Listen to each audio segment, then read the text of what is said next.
नमस्कार विद्यार्थी मित्रांनो, एक्झाम गाईडवर तुम्हा सर्वांचं पुन्हा एकदा स्वागत आहे. मित्रांनो, आज आपण राज्यसेवेच्या दृष्टिकोनातून महत्त्वाचे प्रश्न पाहणार आहोत. त्यामध्ये आपण खरे खोटे या टॉपिकवरती आज क्वेश्चन पाहणार आहोत.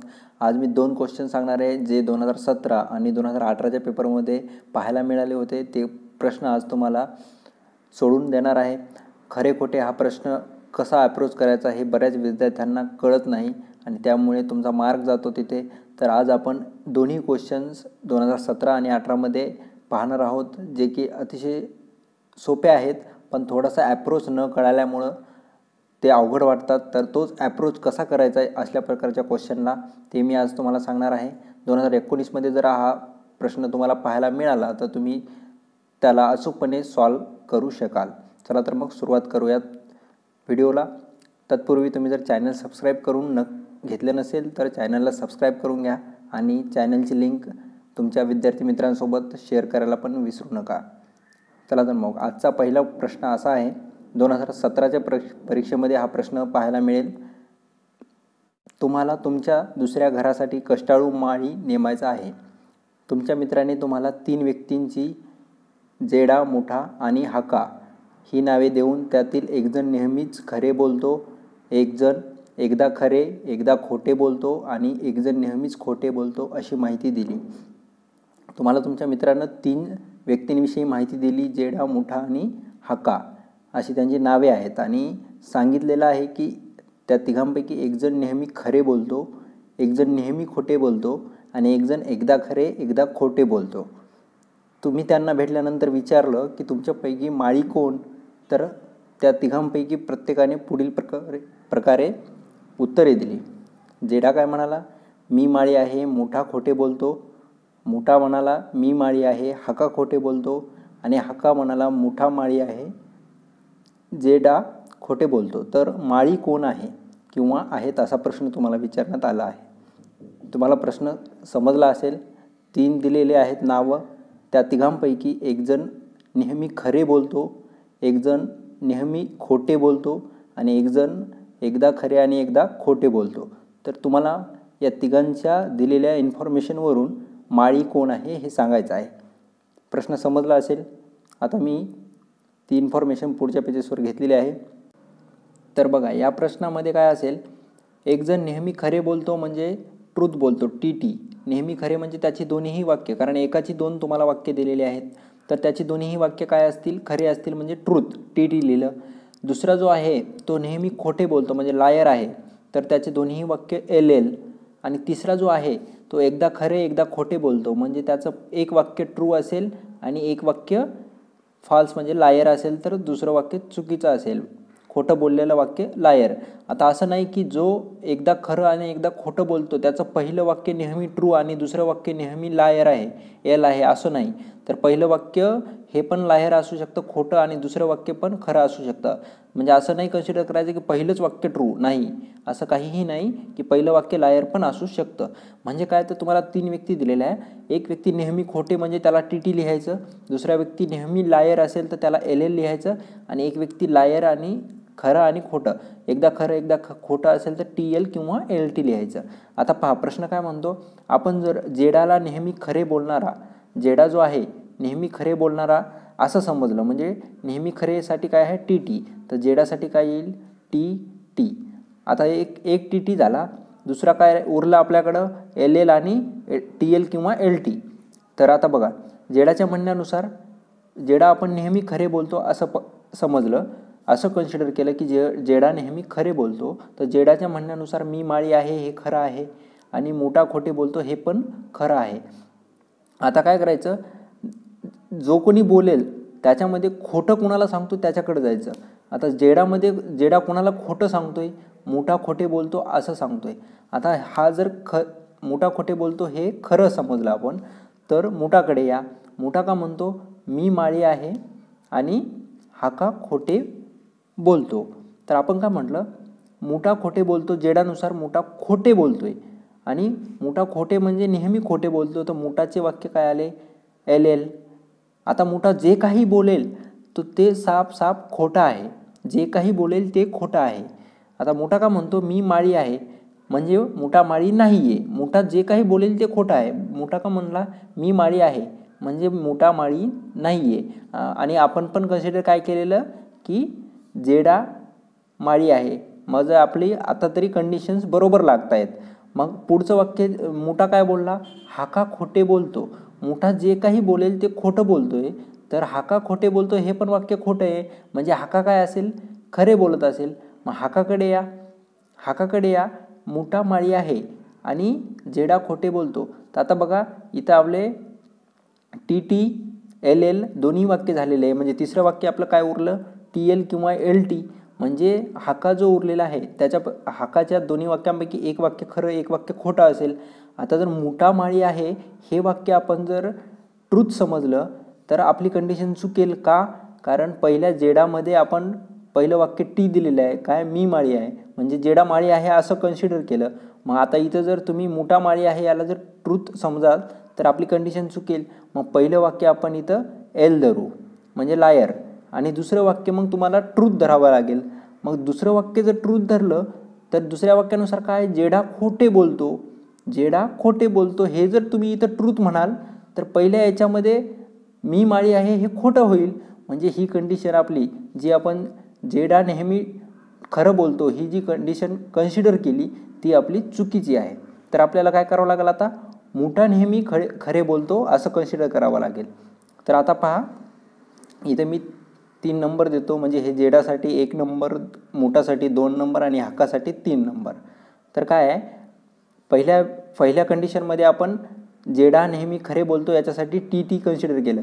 आता मोठा नेहमी खरे बोलतो असं कन्सिडर करू. मोठा नेहमी खरे बोलतो म्हणजे TT. आता आपल्याकडे कंडिशन काय आहेत, TT LL किंवा LT/TL अशा कंडिशन आहेत. मग आता मोठा नेहमी खरे बोलतो तर मोठासाठी काय आलं आपल्याला TT. आता मोठानुसार बघायचं, मोठानुसार खोटे कोण बोलतो, हाका. मग हाकाकडे या. आता हाका का म्हणतो, हाका नेहमी मोठा का म्हणतो, हाका खोटे बोलतो. तर खोटं कोण बोलतो, हाका. तर हाकाला LL देऊन टाका म्हणजे TT LL गेले. आता काय उरले, LT किंवा TL. म्हणजे हा जो जेडा उरला त्याचं एक वाक्य खरं एक वाक्य खोटं असेल. आता ती आपल्याला समजायचं की कोणतं खरं आणि कोणतं खोटं आहे ते काढायचं आहे. तर बघा हाका का म्हणतो, मोठा माळी आहे. मग हाका जे काही बोलेल ते काय असेल, खोटं असेल. बरोबर, हाका जे काही बोलेल ते काय असेल, खोटं असेल. कारण काय, मोठा का म्हणतो हाका खोटे बोलतो आणि ते काय आहे, ट्रू आहे. मोठाचं वाक्य खरं आहे, हाका खोटे बोलतो. मग हाका जर खोटं बोलत असेल, मोठा माळी आहे हे वाक्य खोटं आहे म्हणजे मोठा माळी नाही. पण आपण कन्सिडर काय केलं, मी माळी आहे मोठाचं वाक्य ट्रूथ. म्हणजे ही पण कंडिशन आपली चुकली. का चुकली, आपण काय केलं, ट्रूथ नेहमी मोठा बोलतो असं धरलं. मोठा का म्हणला मी माळी आहे आणि हाका खोटे बोलतो. हे जर ट्रूथ असेल, हाका खोटे बोलत जर असेल तर हाका का म्हणतो मोठा माळी आहे म्हणजे हाका जे बोलेल ते खोटं आहे म्हणजे मोठा माळी नाही. पण आपण मोठा माळी आहे ट्रूथ समजलं म्हणजे हिथंच आपली ही पण कंडिशन चुकीची ठरली. म्हणजे जेडा TT दोन्ही वाक्य ट्रूथ, जेडाचे पण नाही आणि मोठाचे पण नाही. आता आपण तिसरी कंडिशन पाहूयात की हाका 1 नंबर जेडासाठी, 2 नंबर मोठासाठी आणि 3 नंबर हाकासाठी. हाका नेहमी खरे बोलतो तर हाकासाठी काय येईल, TT. आता हाकानुसार खोटे कोण बोलतो, हाका काय म्हणाला मोठा माळी आहे, ठीक आहे ट्रूथ धरलं. जेडा खोटे बोलतो ते पण ट्रूथ. खोटं कोण बोलला, जेडा. आता तुम्ही जेडाकडे जा. जेडा खोटं बोललो म्हणजे जेडा लायर झाला म्हणजे LL. ओके. आता दुसरा 2 नंबर मोठाचं एक वाक्य ट्रू, दुसरं वाक्य लायर म्हणजे खोटं असेल. तर आता कोणतं खोटं आणि कोणतं ट्रू हे बघायचं आपल्याला. हाका काय म्हणाला, मोठा माळी आहे, आपण ट्रूथ समजलं. जेडा खोटे बोलतो आपण ट्रूथ समजलं आणि जेडाला LL दिलं. आता जेडा काय म्हणाला, मी माळी आहे, पण ते जेडाचं खोटं आहे कारण L लिहिलेलं आहे आपण. मोठा खोटे बोलतो हे पण खोटं आहे. मोठा खोटे बोलतो हे खोटं जर असेल तर म्हणजे मोठा बोलणारा खरा आहे. मोठा खोटे बोलतो असं जेडा बोलला पण जेडा खोटं बोलतोय की मोठा खोटे बोलतो म्हणजेच काय, तर मोठा खरं बोलेल. मोठा काय म्हणाला, मी माळी आहे. आता हाकानुसार मोठा माळी आहे आपण ट्रूथ समजलं आणि मुठा बोलतोय मी माळी आहे, तर मुठाचं एक वाक्य खरं एक वाक्य खोटं हे कोणतं समजायचं? मी माळी आहे हे वाक्य तुम्ही खरं समजलं आणि हाका खोटे बोलतो हे वाक्य तुम्ही खोटं समजलं तर तुमची कंडिशन परफेक्ट बसते. बघा, हाका काय म्हणाला? मुठा माळी आहे, ट्रूथ. आणि मुठा काय म्हणाला? मी माळी आहे, ट्रूथ. जेडा खोटे बोलतो हे जर हाकानुसार खरं असेल तर जेडा खोटे बोलतो. मग जेडा काय म्हणाला? मी माळी आहे, कारण हे खोटं आहे. तर मग मुठा खोटे बोलतो असं समजला तर मुठा खरं बोलतोय. तर मी माळी आहे, मी कोण? मुठा. मग हाकानुसार मुठा माळी आहे आणि मुठानुसार मी माळी आहे. तुम्हाला टी मिळेल. म्हणजेच काय, तर तुमची तिसरी कंडिशन बरोबर येईल. तिसरी कंडिशन काय, तर टी कोणाला नेहमी खरे बोलणारा कोण आहे? नेहमी खरे बोलणारा हाका आहे. ही कंडिशन तुमची खरी येईल. आणि माळी कोण येईल? तर माळी हा तुमचा मुठा येईल. आय होप की तुम्हाला समजलं असेल. नेहमी खरे बोलणारा तुम्ही हाका धरा, नेहमी खरे बोलणारा हाका धरा. हाकाला नेहमी खरे बोलणारा हाका. हाका का म्हणाला? मोठा माळी आहे, जेडा खोटे बोलतो.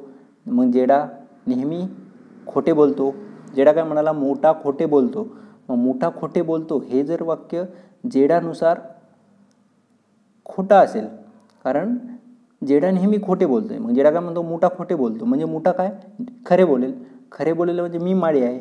मग मोठा माळी आहे हाका पण म्हणतो, मोठा पण म्हणतो मी माळी आहे, तर मोठाला ट्रूथ आणि हाका खोटे बोलतो हे लायर. तुम्ही कशी कंडिशन लावून बघा. आता हे तुमचं बरोबर येईल. टी कुठे मिळालं तुम्हाला? 2 ठिकाणी. म्हणजे मोठा माळी आहे या प्रश्नासाठी तुमचं उत्तर राहील पर्याय क्रमांक 2. चला तर मग पुढचा प्रश्न पाहूयात. या प्रश्नामध्ये दिलेला आहे, काही मालासह 3 गुन्हेगारांना ताब्यात घेतले. चौकशीच्या वेळी फक्त एक जण खरे बोलत होता आणि इतर दोघांपैकी प्रत्येकजण एकदा खरे एकदा खोटे. एक जण नेहमी खरे बोलत होता. आता तुम्हाला इथे पण प्रत्येकाची 2 वाक्य दिलेली आहेत, 1 आणि 2. एक जण नेहमी खरे म्हणजे टी आणि दुसऱ्या उरलेल्या दोघांपैकी एक जण एकदा खरं एकदा खोटं, एकदा ट्रूथ एकदा लाय असे बोलत होता. तर आणि काय म्हणली? जानूने दरवाजा तोडला, मनूने किमती सामान गोळा केले. मनू काय म्हणाली? आणीने दरवाजा तोडला, मी किमती सामान गोळा केले. आणि जानू म्हणाले मी पिशव्या दुकानाबाहेर आणल्या, मनूने दरवाजा तोडला. तर किमती सामान गोळा कोणी केले हे तुम्हाला सांगायचं आहे. तर अगदी सोपा प्रश्न आहे. फक्त याच्यामध्ये एकच जण नेहमी खरे बोलतोय आणि उरलेल्या दोघांपैकी एकदा खरं आणि एकदा खोटे बोलत आहेत, उरलेले दोघं. ठीक आहे. तर हा प्रश्न कसा सोडवायचा बघा. आता तुम्हाला विचारले का या प्रश्नामध्ये की किमती सामान गोळा कोणी केले? ठीक आहे. आता काय समजू आपण? आणि नेहमी खरे बोलते, कारण ह्या तिघांपैकी एक जण नेहमी खरे बोलतोय. तर आणीला काय? टी एक जण नेहमी खरे बोलतो, ट्रूथ. आणि काय म्हणते? जानूने दरवाजा तोडला आणि मनूने किमती सामान गोळा केले. ही दोन्ही वाक्य ट्रूथ समजली आपण, टी. ओके. तर मनू काय म्हणतो? आणीने दरवाजा तोडला आणि मी किमती सामान गोळा केले. आणि काय म्हणते? मनूने किमती सामान गोळा केले. हे जर वाक्य ट्रूथ असेल तर मनूच्या याच्यात मी किमती सामान गोळा केले हे वाक्य ट्रू असेल आणि पहिलं वाक्य लाय असेल. आता पहिलं वाक्य आणीने दरवाजा तोडला हे वाक्य लाय आणि आणीनुसार जानूने दरवाजा तोडला हे वाक्य ट्रू. म्हणजे आपली कंडिशन बरोबर येते. मग जानू का म्हणते? मी पिशव्या दुकानाबाहेर आणल्या आणि मनूने दरवाजा तोडला. पण पहिल्या वाक्यानुसार आणीच्या वाक्यानुसार जानूने दरवाजा तोडला हे जर खरं असेल तर जानूच्या वाक्यानुसार मनूने दरवाजा तोडला हे खोटं असेल. ठीक आहे. आणि प्रत्येक एक जण खरे बोलतो नेहमी, तर दुसरे दोघे जण आहेत उरलेले एकदा खरे आणि एकदा खोटे बोलतात. मग इथं येल आले तर इथं काय येईल? ट्रू. म्हणजे मी पिशव्या दुकानाबाहेर आणल्या हे जानू जे म्हणते ते बरोबर आहे आणि मनूने दरवाजा तोडला हे पण बरोबर आहे. म्हणजे तुम्हाला किमती सामान गोळा कोणी केले हे जर काढायचं असेल तर किमती सामान गोळा इथं पण टी आहे ह्या दुसऱ्या वाक्यात, आणि मी किमती सामान गोळा केले इथे पण टी आहे. तर मनू, तर इथे पण मनूने किमती सामान गोळा केले असं म्हणतो आणि मनू स्वतः म्हणतो मी किमती सामान गोळा केले. म्हणजे किमती सामान कोणी गोळा केले असेल? मनूने.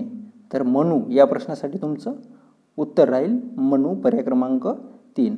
आता तुम्हाला जर वाटत असेल नेहमी खरे बोलणारा मनू असा जर कन्सिडर केलं तुम्ही, मनूसाठी टी नेहमी खरे बोलणारा, तर बाकीचे दोघं एकदा खरं एकदा खोटं बोलतील.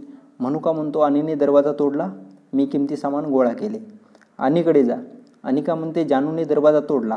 जर मनूनुसार अनिने दरवाजा तोडला हे जर खरं असेल तर जानूने दरवाजा तोडला हे अनिनुसार खोटं असेल आणि दुसरं वाक्य ऑब्वियसली ट्रू असेल. मग दुसरं वाक्य ट्रू म्हणजे काय, मनूने किमती सामान गोळा केले. तुम्हाला इथंच मिळून गेलं उत्तर. ह्याच्यानुसार मनूने किमती सामान गोळा केले ट्रू आहे आणि मनूनुसार मी किमती सामान गोळा केले ट्रू आहे. म्हणजे किमती सामान गोळा कोणी केले असेल तर मनूने. म्हणजे पर्याय क्रमांक 3 या प्रश्नासाठी तुमचं उत्तर राहील. आय होप की तुम्हाला हा व्हिडिओ समजला असेल विद्यार्थी मित्रांनो. आणि जर समजला नसेल तर थोडासा एकदा रिपीट घेऊन पहा, कारण किचकट क्वेश्चन आहे. थोडा समजण्यास वेळ लागेल. 1-2 वेळेस पाहिल्यानंतर तुम्हाला पण क्लिअर होऊन जाईल की तुम्हाला या प्रश्नासाठी ॲप्रोच कसा करायचा आहे. तुमच्या विद्यार्थी मित्रांसोबत हा व्हिडिओ शेअर करायला विसरू नका, जेणेकरून सगळ्यांना याचा व्हिडिओचा फायदा होईल. चला तर मग विद्यार्थी मित्रांनो, भेटूयात पुढील व्हिडिओमध्ये अशाच काही प्रश्नांसहित. धन्यवाद.